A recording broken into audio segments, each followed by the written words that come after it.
From Zoeline Financial, we are here to learn about different backgrounds and different experiences of businesses and financial strategies and planning of entrepreneurs and walks of life, right? So we're here at Sinen's Mobility Memory Care, and it's an assisted living, and she's been here for a while in the United States. She is a nurse. She started as a nurse here and coming from the Philippines, and she started this assisted living business care for many years, right? She's going to explain to us like her inspiration and her background and how she really started this business here in the United States in New Jersey. So this is Sinen. Hi, Kabofin. Hi, how are you? From the Philippines. Thank you again for coming. So I inherit not the business but the traits of being a businesswoman. Because my parents are all business persons. So I have a little show and tell here to tell you how I started. Yes. We are not really rich in the Philippines. We started really small. How I started is because of my parents who are business people. So my father is a sorbetero. He's a vendor of the ice cream. Like in the Philippines, you have a cart where you push it and then there's a bell. Really? Not yeah, like I remember here. that in the Loneta. Yeah, not like here, they're in the truck and then they ring the bell. Right. Over there, they push the cart and then they have a bell and to call the people or the children. Yeah. So this is our logo. It's actually Tagumpay ice cream. That's how I started. I grew up with the name Tagumpay. Tagumpay means success. Success ice cream. Wow, that's Yeah, a so nice that's how we name. started. My father started that and my mother, and then they grew it to have like 3 or 4 factories, ice cream factories. But you make your own ice cream. we make our own ice cream. Wow. Yeah, but at an early age, at 5 years old, I'd been selling ice cream. My mother put me on a footstool and the cart like this is in front of me and I have the bell. I forgot to bring the bell because I still have the original bell. Wow. Yeah, so I call the people to come and then when there's people coming in to buy, then my mother comes and scoop it. And actually, this is my inheritance. Wow. The scooper and the sandok. I don't know what you call this. Spatula. Spatula. I guess so. Spatula. So this is the original one? Original. This is my mother and my father's first use. An inspiration. I kept it with all my heart. It's always been in my closet. Wow. Yeah, so this is it. And then my father is the vendor. My mother is a dressmaker.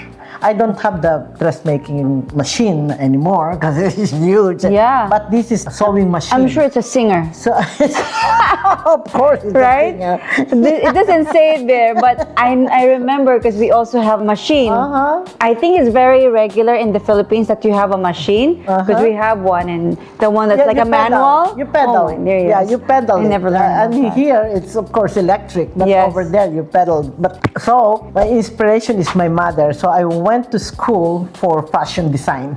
For fashion, a dressmaker actually. So I made my own gown. That was before. Wow. Then You mean you design your own gown? I do my gown and then I do it a fashion show. But that was during my early age, and then that's how things started. And then I said, okay, I want to go to America because I cannot be rich being a dressmaker there. But now look at these people, the couturier. We got a lot of successful couturier. Yes, but do you know that all these experience is a learning curve to be a woman of multiple business that you have right now, right? Yes. So with my experiences, that's learn how to handle multiple businesses. Yes. From there, actually, my brother is also, they have a factory for baby dresses. Yes. So I also learned how to pattern, it's very important that you learn these manual labor. They're all manual and labor. along the way you understand like how the money works, right? Money in, money out, the expenses, and I'm sure you learn about the budget. Because there are materials that you have to buy, and I'm sure there are like some losses that you experience in your business or that you experience in the family business. I guess like in and out of expenses, right? Actually, you said that because now I remember my father, he taught me how to roll the coins because they have the vendor when they come into our factory, they give us the money. Of course, they're all coins because, you know, during that time, 2 cents or 5 cents, you can have a 1 scoop of ice cream, you know, it's so cheap. So they're all giving us 10 centavos or 5 centavos, you know, so it all comes in. So I learned how to really roll cents. So we call it carochicho. I don't know if you know that. How old were you back then? Maybe by 6, 7, 8 years old, I'd been dealing with money already. Wow, okay. So we have coins and we just have to do like this. Okay. You roll it. You roll it. Yeah. It's manually. Manually. Just getting like a paper. Manually. Oh, I remember that because you know what? I also grew up in the business. My mom and my dad. So my mom has a couple of stores, barbecue and rental tapes. So I remember that rolling. With the manual paper, right? We call it carochicho. You remember that? And then you do like this at the end, so it won't fall apart. Yes, I remember and that. Then you I didn't tap do that. It like that. Somebody does it. You tap it like this. Yes, I remember. Okay, so now you have 10 pesos. Yes. It's so nice. But now in America, you don't do that anymore. We still I earn or I save my coins in the Pepsi Cola bottle. You know, the big bottle or the, you know what you buy in Walmart or something. And then you have a template paper now. You got the template paper, you put it in, and the same thing, you do like this, and then you go to the bank and then return it. That's the savings, right? That's the manual savings. But we all know that money in the piggy bank or in that jar is not gonna grow. It's not gonna grow. It's gonna eat up by the inflation. Right, we know that. Yes. So what I did, maybe college or high school already, I put it in the bank because I don't know about annuity that time yet. Yeah, you know, it's no, only in anything. America. Just savings. That's it. It's a savings. So I put it in the bank. Yes. So I don't keep it in the piggy bank or in that bottle, but I put it in the CD. Yes, I remember that. CD, you have like a short term, maybe 2 years, 3 years, right? Yes. So that's how it is then. You can't touch it. You cannot touch it because otherwise you get penalized. Correct. So then after that, when I went to America, so I still have money, savings from my college, and luckily I got a boyfriend. Who's working in Saudi Arabia. Yes. So he gave me money every month while I'm here in America. So I don't spend it. I save it. Yeah. I save every penny that he gives me. I put it in my annuity. He's smart because you're smart. I'm a saver. You're a saver. Yes. You know how to put your money, how to grow your money. Yes.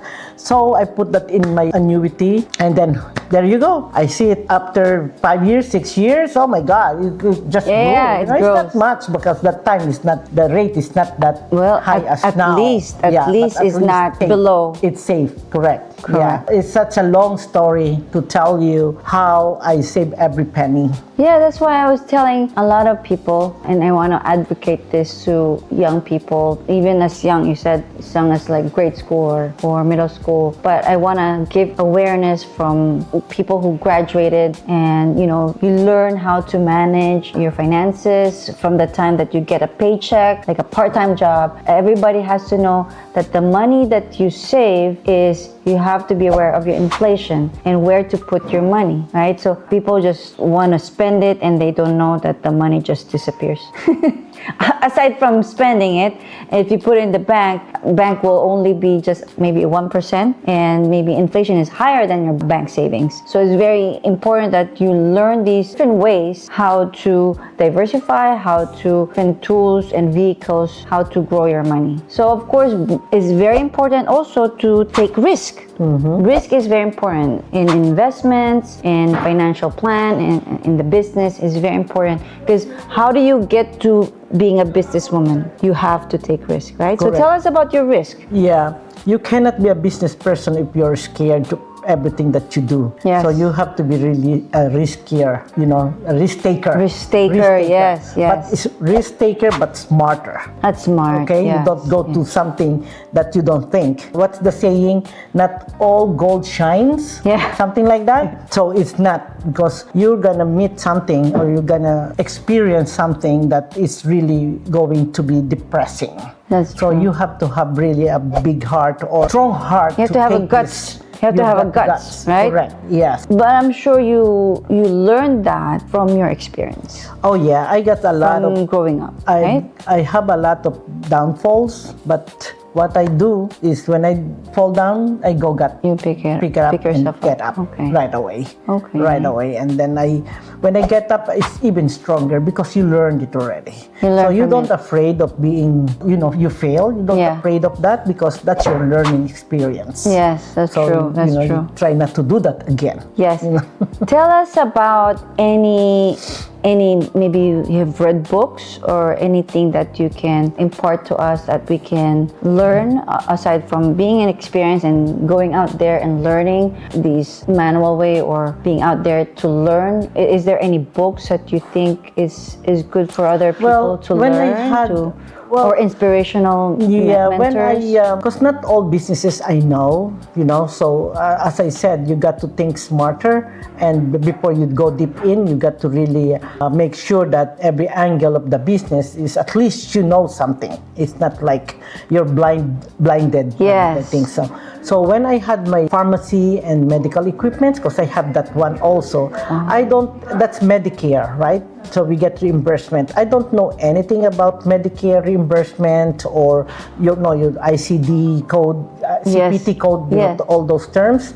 I don't know that, but because the business that I was fortunately given to me, they owe like 200,000. The Medicare didn't pay, wasn't able to get the reimbursement. They didn't get the reimbursement from Medicare. They gave me that company, and I said, "Oh my God, how can I get it? I don't know anything." So I went to school.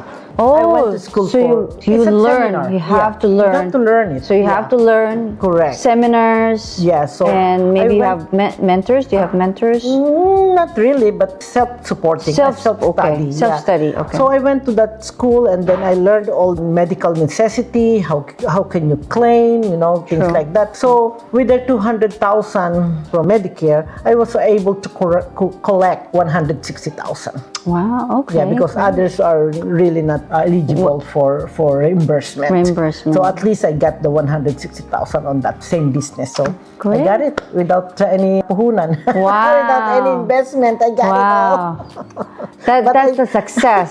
Yeah, That is really yeah. a success. This is Okay, so thank you for tuning in. This is very inspirational, and we learn a lot today's experience of Ate Senen, and we'll learn from more stories about her and her business, and we'll learn more about some of the risks that she experienced in the past, and she'll be ready in the future, and everyone can learn from that experience as well. Thank you for coming. Thank you for the opportunity to be able to give my experience, and hopefully aspiring leaders or entrepreneurs will learn from my experiences.